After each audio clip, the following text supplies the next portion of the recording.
Asyanganagana Salakya Chaksurun Militam Yana Tashmai Shri Gurave Namah Sri Chaitanya Manobhishtam Shtapitam Yana Bhutare Swayam Rupa Karamayam Darati Mai Shri Swaparantikam Gurave Namah Sri Vandeham Chaitanya Sri Mano Guru Siyata Parakamalam Sri Gurun Vaishnavam Sri Rupam Sagadatam Sahagana Raganatam Vitam Stam Sajevam Sadvaitam Savidutam Parijana Saitam Krishna Chaitanya Devam Sri Radha Krishna Paran Sahagana Lalita Shibhishakan Vitam Sham Hey Krishna Karura Sindhu Dinabandhu Jagatpate Gopesha Gopika Kanta Radha Kanta Namostute Tapta Kanchana Gaurangi Radhe Vrindavaneshwari Vishnavana Sute Devi Pranamani Hari Pre Hey Krishna Karuna Sindhu Dinubandhu Jagatpate Gopesha Gopika Kanta Radha Kanta Namostute Jayatam Sarito Pango, Mama Maner Matergati, Matsarvasha Padamboja,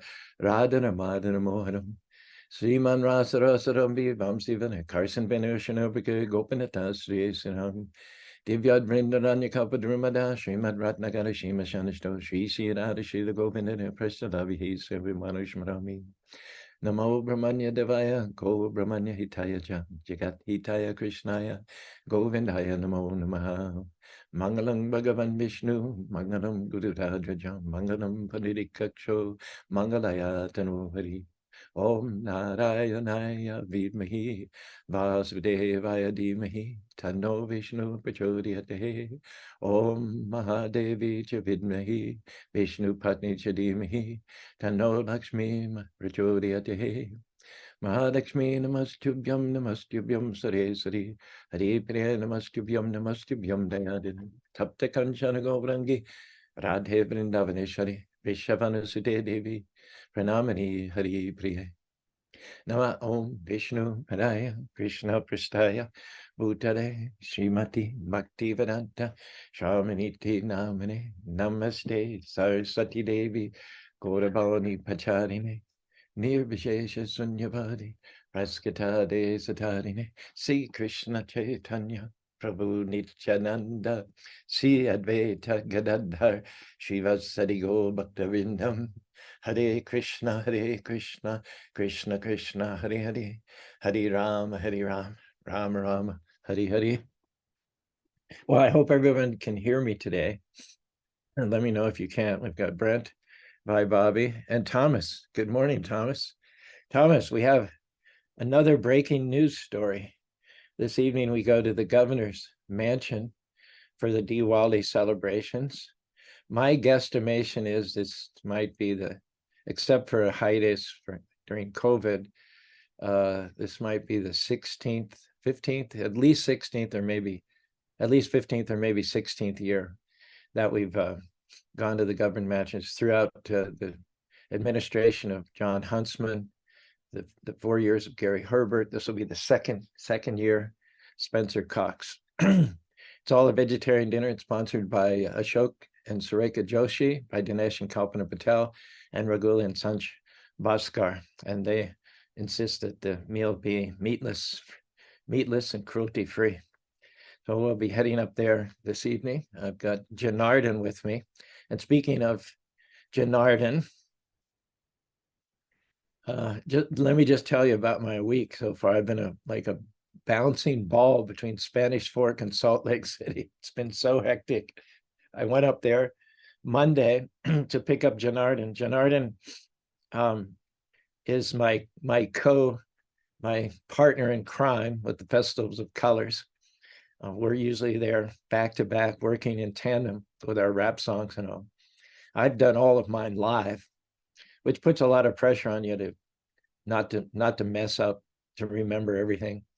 And then, of course, the music is hit and miss. He has a number of pre-recorded numbers, which are really smooth, really smooth. It gives his voice more projection, more body. It frees up a good part of his energy to get the crowd dancing that would otherwise be spent in projecting and remembering.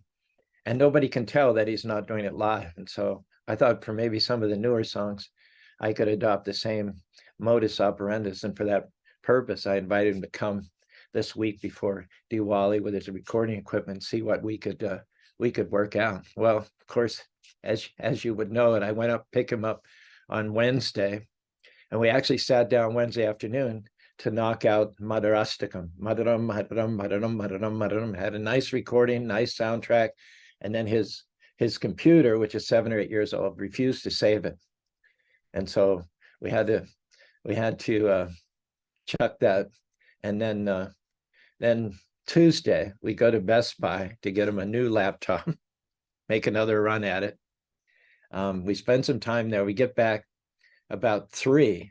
And then all of a sudden, I look at my phone. I've got a text from a fellow named Brad. He says, "Are you on your way?" And I'm like, what is that all about? And I remembered I was supposed to have an interview, a video TV interview in Salt Lake City at 2:00. And now it's like 2:15, 2:30. So my God, I had sort of thought that I had an interview yesterday, but I thought it was later in the afternoon. I thought it was soon. So anyway, I called him, apologized. He said, "Can you still make it up?" And I said, "Yes." So I left, and they finally got me in about 4:45. They interviewed me for an hour. It's a pilot show. They're pitching to BYU about dialogue between clerics, more talk, more cross-pollination between the different religious traditions. Sounds like a pretty good idea, and they like the things that I said. So today is Wednesday now, and needless to say, we didn't get any recording Monday. We didn't get any recording Tuesday. Today is Wednesday. I'm hoping that Janar and I can get some recording, but we will have to leave for Salt Lake City again this evening to be there by 7:00. And we set up a little altar. The priest from the Ganesh temple, Satish, does Lakshmi Puja. I open the celebrations or festivities or whatever you might call it with a talk. And in that regard, I want to share with you right now how I opened it last year. I was seriously thinking of doing this again, redoing it, because it was a stationary mic, and because I was moving and acting out the parts and moving around, my voice went in and out, and some people complained they missed quite a bit of it. Everybody after me got a handheld wireless mic that they could do, but I got the short end of the stick. It didn't occur to anybody until after my presentation that it would be better to have the mic traveling with the speaker rather than having the speaker's voice going in and out depending on how far it was from the mic. But anyway, I just want to share this with you. I may do this again tonight just because a lot of people missed it, or I'm weighing another alternative. But let me just share this with you. And you may have heard it before, but I think I'm getting better and better. Hanumanji, son of the wind, lord of the monkeys, Rama's best friend. You eliminate illusion and you destroy all sin. You're known as Shiva's incarnation. Champion of truth with the thunderbolt body. Mighty monkey God. Body's bhakti. You're the breath of Shakti. And you achieve victory like the movie Rocky. You carry a club, smash the thugs. You're the perfect servant, face of grace, and your heart is pure. Hanuman, you make the whole demon race tremble when you roar. In the service of the Lord, you're the demon destroyer, also known as the mighty monkey warrior. Your compassion in action, devotion in motion, with the strength to leap the length of the ocean. Hanumanji, you have the power. Make yourself small as a cat, tall as a tower. You devour lust, ignorance, envy, and greed. You succeed and never cower in the hour of need. You leapt to Lanka, reassure Sita. Don't worry about a thing, because Rama's going to free you. You burned down Lanka when your tail was on fire, and to serve Lord Ram is your only desire. When Ram's little brother was about to die, without a second thought, Hanuman, he began to fly, searching for a cure high in the Himalayas. And when you weren't sure which herb to take him, homie, you brought the whole mountain back with one hand. That's why, Hanuman, you're Rama's best friend. You embody bhakti, the yoga of love. That's why you give Rama gave you a great big old hug. Hanumanji, you have the power. Make yourself small as a cat, tall as a tower. You devour lust, ignorance, envy, and greed. You succeed and never cower in the hour of need. You're the mighty monkey warrior of the epic Ramayana, repeating Ram's names, the holy Ram Nam, singing kirtan with the cymbals in your head, going on and on like a one-man band, singing Jai Ram Sira, Jai Jai Ram, with me, Jai Ram Sira, Jai Jai Ram, Jai Ram Sira, Jai Jai Ram, Jai Ram Sira, Jai Jai Ram, rocking on and on until the break of dawn, singing Jai Ram Sira, Jai Jai Ram, rocking on and on until the break of dawn, rocking on and on until the break of dawn. Hanuman said on another occasion, Ram, long did I toil, knew no earthly rest. Far did I roam, found no certain home, till at last I sought them in Ram's sheltering breast, who opens his arms and bids the weary come. With Ram I found a home, a rest divine, and I since then am Ram's, and Ram is mine. The good I have is from Ram's store supply. The ill is only what Ram deems the best. With Ram as friend, I'm rich with nothing beside, and poor without Ram, though of all possessed. Changes may come, I take or I resign, content while I am Ram's. Ram is mine. Changes may come, but in Ram no change is seen. Ram's like a glorious sun that wanes not nor decline. Ram walks above the clouds, darkness serene, and on his devotees darkness shines. While here, alas, I know but half Ram's love, but half discern him, and but half adore. But when I meet Ram in the realms above, I hope to love him fully, praise him more, and show and tell among the choruses / kirtans divine how fully I am Ram's, and Ram is mine. Show and tell among the kirtans divine how fully I am Ram's, and Ram is mine. Jai Ram, Sri Ram, Jai Jai Ram. Anjali's on board there, singing Jai Ram, Sri Ram, right along with me. Chad, Govinda Dave, also. Speaking of Diwali, we do have our Diwali celebration in Salt Lake City this coming Saturday, and Govinda Dave reminded me that we're going to have lots and lots of good kirtan. We're going to emphasize kirtan during those festivities, and Janardhan and I are going to do a little something of what we do during the Color Fest also as the main body of the cultural program. So that'll be in the Salt Lake Mill Creek Temple this coming Saturday, starting at 6 o'clock and going right on through 9 o'clock. There'll be the lighting of the lamps for Diwali. There will be the Govardhan Puja and the circumambulation of Govardhan Puja, lots of kirtan, lots of prasadam. There'll be fireworks. There'll be, again, a sort of a little hip-hop / kirtan program with myself and Janardhan, hopefully Jai Krishna and others. And then we'll finish off after the fireworks with the Garba in the main auditorium. Should be a good event. We're expecting a very, very large crowd for that. A nice mix of, let's say, 70% Indians and 30% Westerners. So that's this coming Saturday. We're very excited. And that will occasion yet another trip of mine up to Salt Lake City on Friday night to bring the food cart, spend the night, and the day Saturday getting everything prepared for that evening's festivities. Now, right in the beginning of our discussion today, I'm going to share with you a quote from Bali Maharaj. Again, we're talking about Krishna consciousness not depend on your ashram. You may be in the sannyasi ashram, or you may be in the grhasta ashram. If you're not familiar, ashram means your niche within society. Sannyasi is a celibate, renunciate. Grihastha has a wife and children, occupation, income. It's not that only the people in one ashram can become Krishna conscious, and people in another ashram being more involved in worldly affairs are prohibited from becoming Krishna conscious. There are many statements, and we shared one statement from Rishabh yesterday, that even if you're a renunciate, even if you go to the forest as a renunciate, but your senses aren't under control, you don't have an engagement in Krishna consciousness, you go there basically to do nothing, then you're going to be living, even though you're in a quote unquote solitary place in the forest, you're going to be living with 6 co-wives, which include the 5 senses and the mind.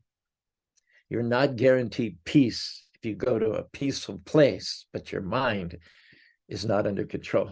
And the tried and true method of controlling the mind is to engage the senses. On the other hand, a householder who goes to work, deals with traffic, deals with politics at the office, has to be a good father and spend quality time with his kids. There's so many demands on his time. He's being pulled, just like a husband with 6 wives is being pulled in 6 different directions. Every wife wants the attention of the husband.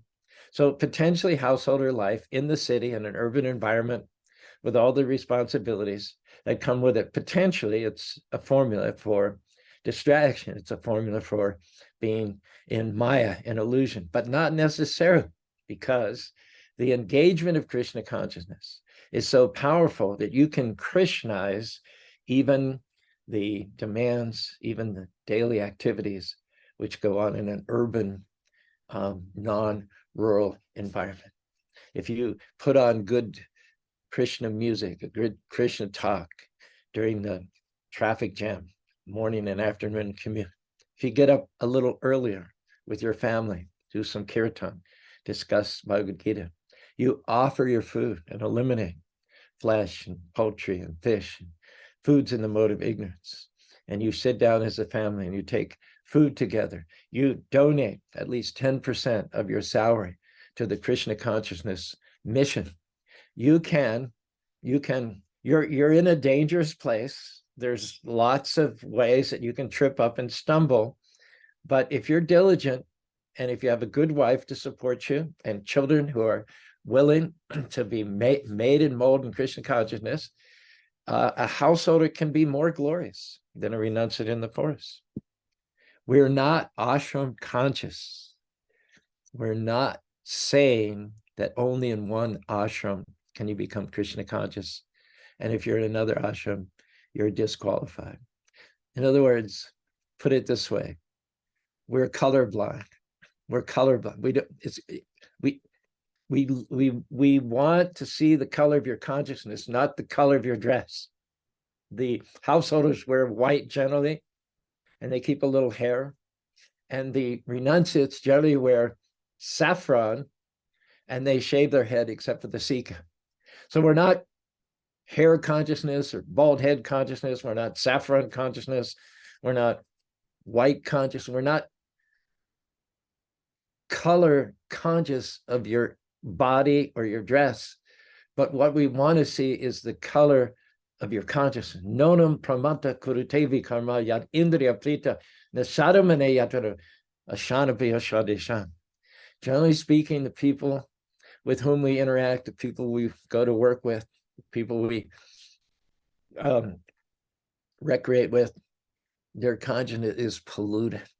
They're consumed by material appetites, ambitions. Their senses are always grasping more. They're mad. They're mad. I think we gave the example a couple of days ago. The normal temperature of the body is 98.6. It's good. It's considered ideally healthy to maintain a body temperature of 98.6. But if someone thinks 98.6 is good, 104 would be better. No. So we all need certain basic necessities. That's 98.6.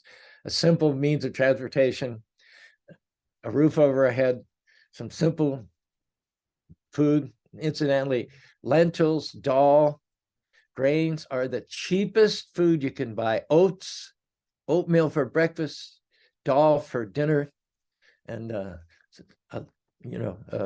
nut loaf or something for in the evening. Cheap. Even in this inflated economy where prices have soared up, you can still feed yourself for like $5 a day and get optimal nutrition. So if you have just the basic transportation, roof over your head, simple food, you earn enough living to make ends meet and to give to the Krishna conscious movement, then the color of one's consciousness is pure.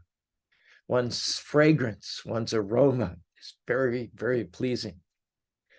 Just like you may have your eyes closed, but you can tell that if there's a gardenia or a rose or a jasmine in your vicinity, because you can smell, you can detect the fragrance of that flower. That flower is identified by its fragrance, even if you can't see it. So we can't see each other's consciousness, but by the words that we speak, by the priorities that we have, by our actions, we can intimate, we can so-called smell the consciousness of other living beings. And if you smell the consciousness of most people in this day and age, it is completely feverish. It is over the top. It is way beyond ideal for being spiritually surcharged and making progress. The color of the consciousness that we seek is pure, it's white, it's fragrant, it's aromatic. And that can be achieved by a renunciate. A renunciate's lifestyle is by definition simple, but a householder also can juggle the various elements in his life in such a way as to live simply, simple living, high thinking. But we do have to say, in all honesty, that in this age, Kali doshe nidhe rajan, the age of Kali in which we're living is an ocean of faults. Everywhere you turn, you're beckoned. Maya is there. Smell this, touch this, taste this, see this. Come on, come on. You'll enjoy. You'll enjoy. You'll have to search far and wide to find honest householders, husbands and wives with children who stay together and serve together. In fact, while having a Krishna conscious wife is practically the greatest asset that one could have, at the same time, a natural sensual attachment for women is the single greatest cause of fall down. As we cited yesterday, even Lord Shiva, even Subari Muni fell down eventually because of attachment to the opposite sex. And so you can't be careless. You have to be diligent. If you're driving on the highway, I'll tell you how I drive. A 2-lane road, not a 4-lane, but a 2-lane road, not a 1-way, but 2 ways. So you have traffic coming this way and you're going this way. And you have a bike lane or a walking lane also nowadays. And then you have some shoulder beyond that. So what I always try to do is, number one, stay within the speed limit. And I recognize that, we live in a crazy society. So many people are under the influence of marijuana. They're under the influence of alcohol. They're under the influence of oxycodone. You don't know what the oncoming person is going to do. They may be smoking, they may drop their cigarette and they duck down beneath the dashboard just for a moment to pick up their lousy cigarette, and they veer over the center lane and they cause a head-on collision, and they're going faster than you, so you're out of luck. Happens all the time. So you have to drive defensively. So what I do is I don't hug the center line.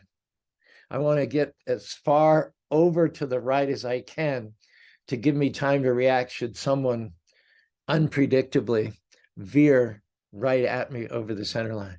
But at the same time, I don't go over into the bike lane. That's a safety zone.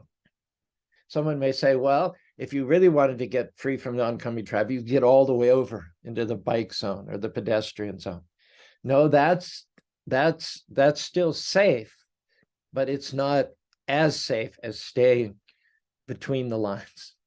Someone may say, well, there's no danger there. There's no danger there. But the problem is you put yourself 10 feet closer to danger, a little inattention, and your right hand wheels go off the road. You go down into a ditch, or an animal darts out in front of you. And in order to avoid the animal, you maybe go over the center line. So there are many dangers when we're driving. Nobody can deny that. The great American comedian Will Rogers, he said, in the old days, people used to live until they die. Now they just live until they get into an auto accident. There's a lot of truth to that. Anytime you get behind the wheel of 2,000 pounds of metal and you go hurtling here and there, 60, 70 miles an hour, that is a definition of danger, especially when you're sharing the road with all kinds of other people and you have no idea what altered states of consciousness they're in. So you can't play loosey-goosey, but you can drive if you follow the rules, stay in the middle between the lines, and watch out for the other guys. You can drive a whole life, 80 miles. You can cover tens of thousands, millions of miles without a single mishap. But it's not without paying attention, not without being careful. I talked to a trucker one time. He had an award, 1,000,000 miles without any accident. I said, what's your secret? He said, I don't get distracted. If there's someone in the cab with me, I don't carry on a conversation. I don't look here and there. I don't gander. I don't rubberneck. I'm always conscious of the oncoming traffic. I'm running various what-if scenarios constantly through my head. And so it's not by being lackadaisical or inattentive that one gets his 1,000,000 mile safety merit badge. Simply, this material world, it's not that you can't navigate, but you have to have the right tools. Sometimes this human body is compared to a boat. Now, a boat in itself is not enough to get you across a vast body of water. But if in addition to the boat, you have a captain, well, that's helpful. Captain knows the tides. He knows the winds. He knows the boat, what it can do and what it can't do. Now, but you still could very likely meet with disaster. But if you have a navigator, if you have someone who knows the charts to avoid dangerous whirlwinds and storm areas, then your chances increase significantly.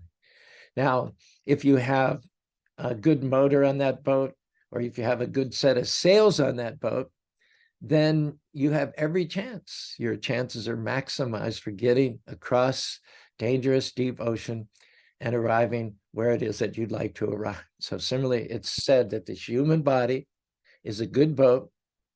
You can't cross the ocean of birth and death in the body of a llama necessarily, or the body of an eagle, the body of a peacock, not unless you qualify for special circumstances and special mercy. The spiritual master is the captain, he's the guide. The Vedic hymns are the winds, which the trade winds, are certain winds that'll you just get in that trade wind, it just blows you right exactly where you want to go. That was the secret, which was known by the seamen and the ship's captains in the old days before they had motorized boats. So it's entirely possible to navigate and to cross the ocean. However, there are cautions. Niskinchanasha, Bhagavad Bhajan Makshasha, Param Jigamashura, Bhava Shangarashara. Bhava Shagarasha means it's a vast ocean that you can't cross on your own, not by swimming, not with a raft, not with a rowboat, not with a little speedboat. You need an ocean liner. You need something which is going to be immune to the storms and the tornadoes and the tidal. You need the boat of Krishna's lotus feet. You need to take shelter at Krishna's lotus feet. And if you do so, the vast ocean of birth and death shrinks to the amount of water in the imprint of a little cow in the cap. You can easily cross over. But without taking advantage of the boat of Krishna's lotus feet, there is no way that we, on our own, even great demigods like Lord Shiva and Lord Rama, profess themselves incapable of crossing the vast ocean of birth and death. What to speak of some political leader? We have had since 2016 a political leader who's very boastful, who's very prideful, very contentious. He makes outrageous comments and outrageous claims, and he makes outrageous promises. It sounds good. It sounds good, but he is no more capable of delivering on those promises than a man who's at the helm of a stone boat. There may be a boat tied up to the dock. At the moment, floating in the, not floating, but because of the way it's tied, it's above water. The deck and the pinnacle and the captain's cabin and everything is above water. So there's a man shouting, big loudmouth guy, shouting, arrogant, cocky, confident, and he's assuring people, you can trust me. I'm your savior. I'm your captain. I have a stout boat. Get on my boat. Vote for me. Put me in office. And I will protect you. I will take you with my boat where you want to go. You'll be happy. You'll be fulfilled. I offer the best option of anyone. But the problem is, you believe him, you get on his boat, and you prepare. You're all excited about this great new voyage, this brave new world that this self-proclaimed savior is going to take you to. And no sooner is the boat untied from the dock, that not only do you not go anywhere, not only do you not move anywhere, not only do you not put any knots on the odometer, but you sink right there before you even get out to sea.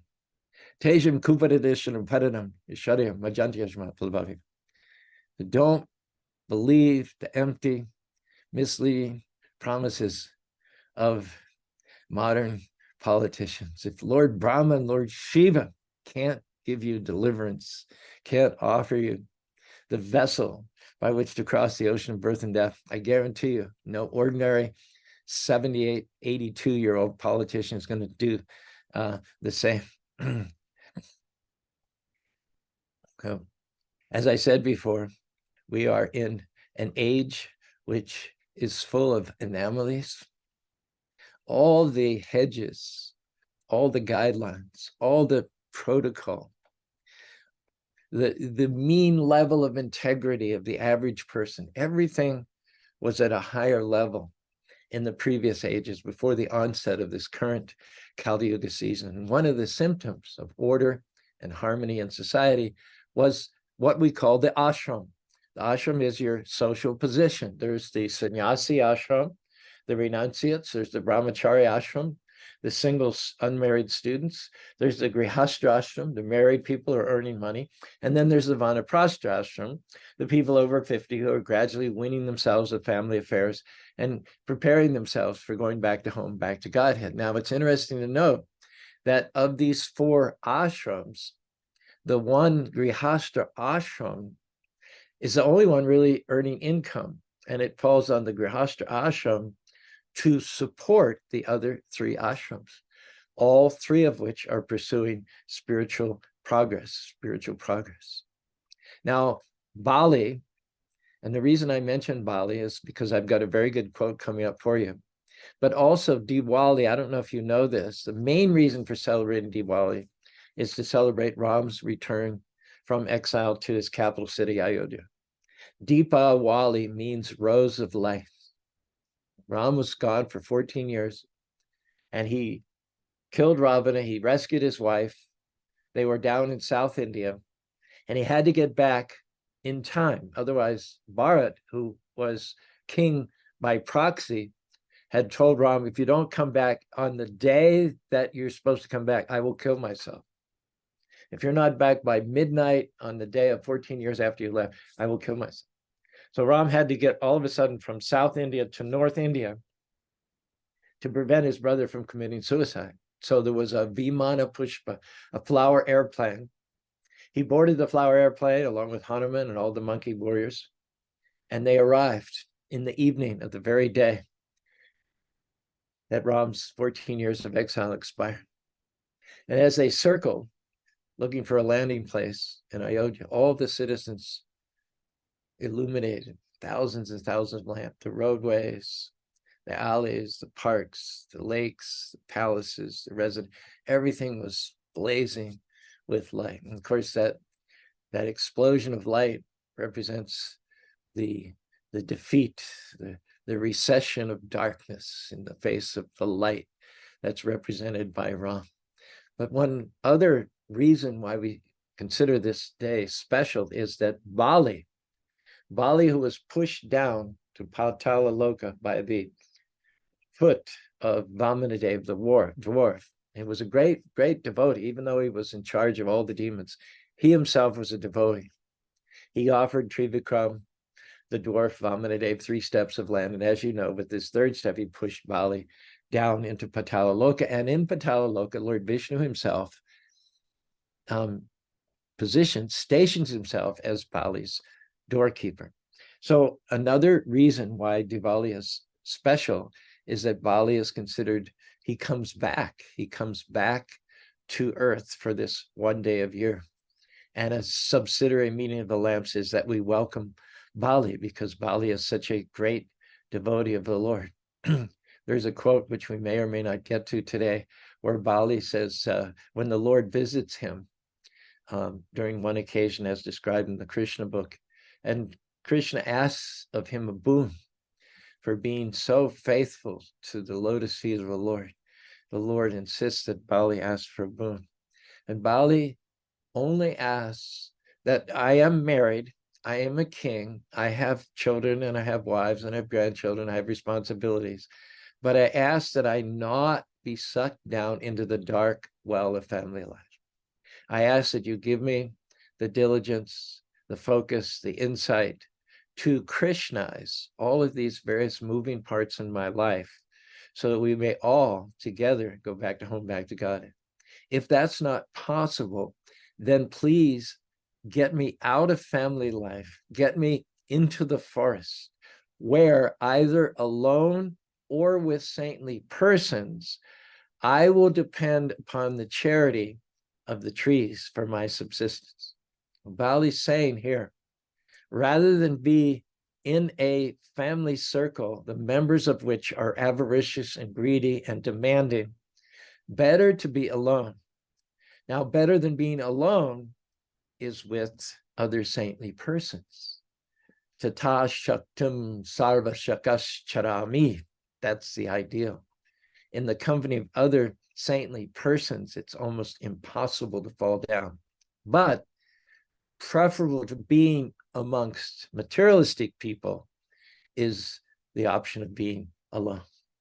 Teshu ashantishu mudishu kandishu sangam nakari yoshid mrigeshu mijeshu shan. At all costs, avoid those who are attached to women, avoid those who talk about women all the time, avoid those who, like monkeys, move from woman to woman to woman to woman and cause mischief and clamor wherever they go.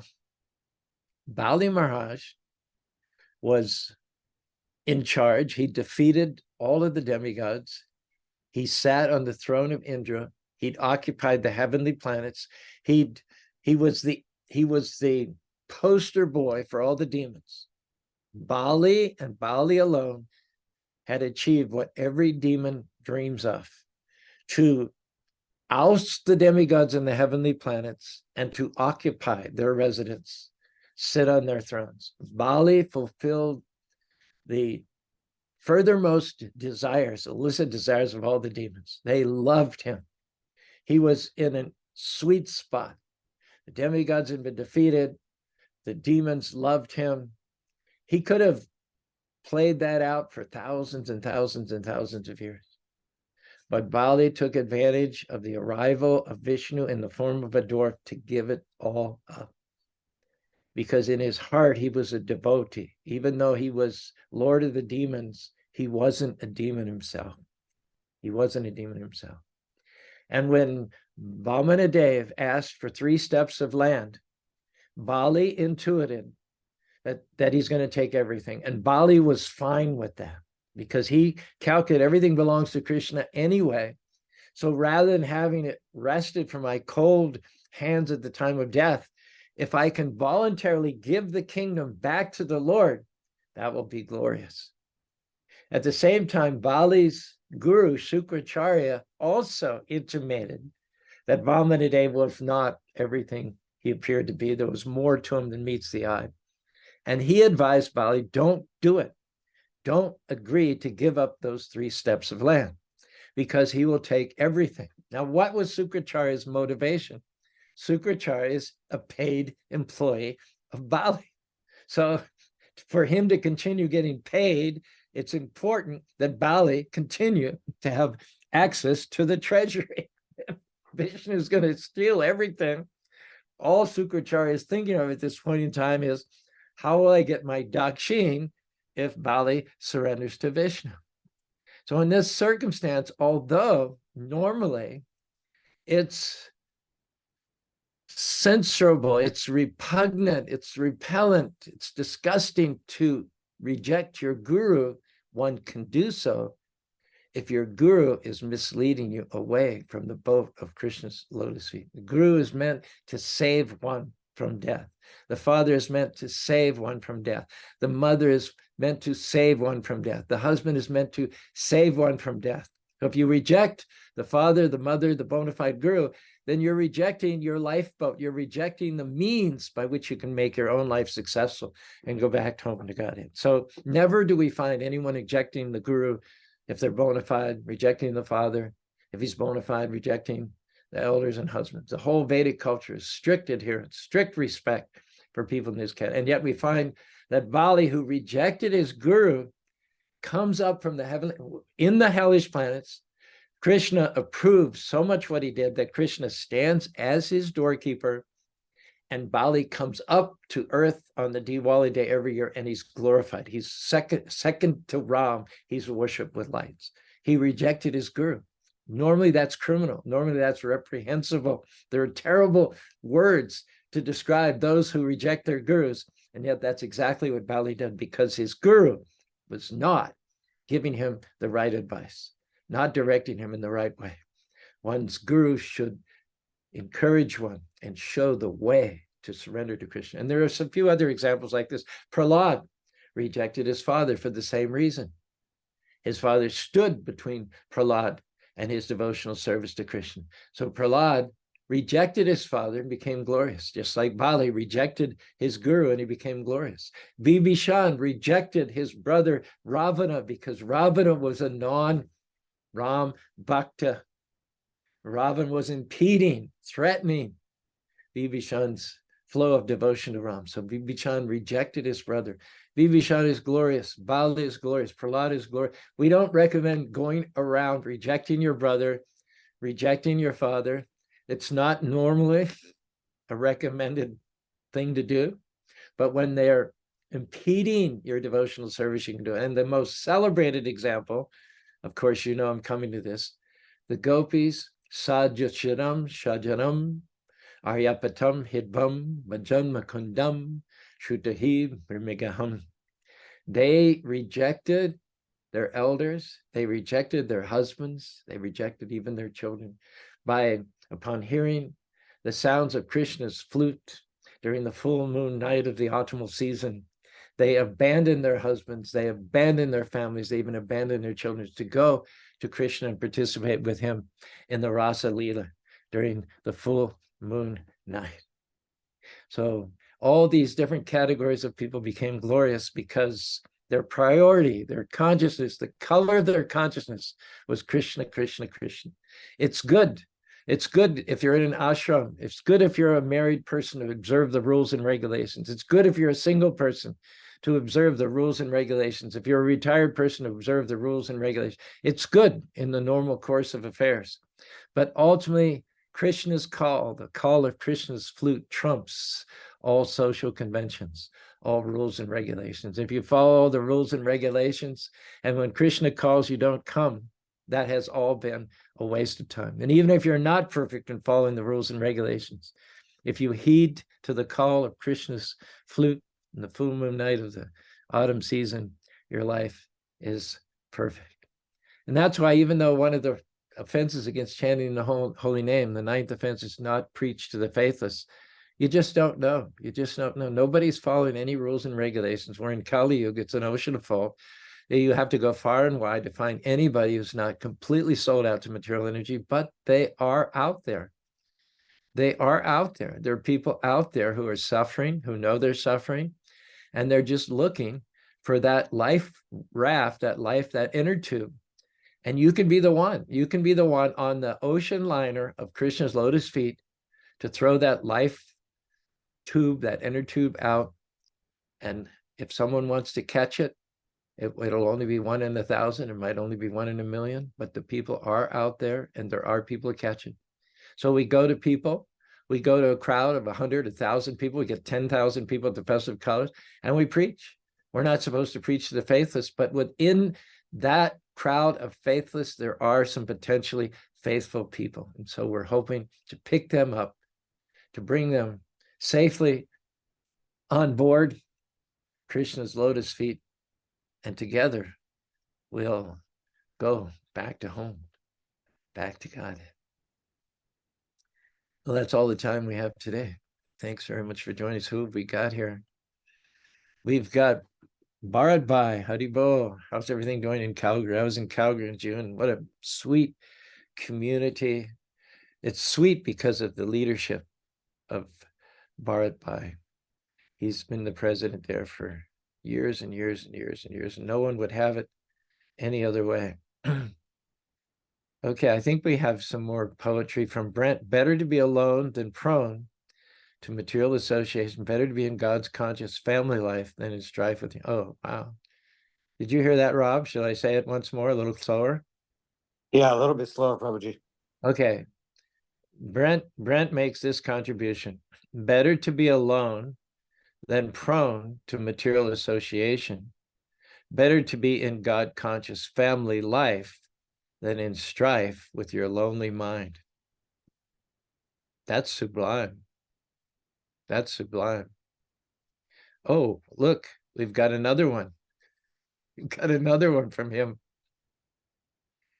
Carelessness undermines your ability to stay between the lines. The lines don't confine, they refine. They incline you to the sublime. Whoa. Wow, we have got some inspirational vocabulary here. Brent, I have to say, I think you're really talented in this area. I think you're really talented in this area. You join our constellation of Rob as well as Carmen. See if Carmen's here today. No, she didn't join.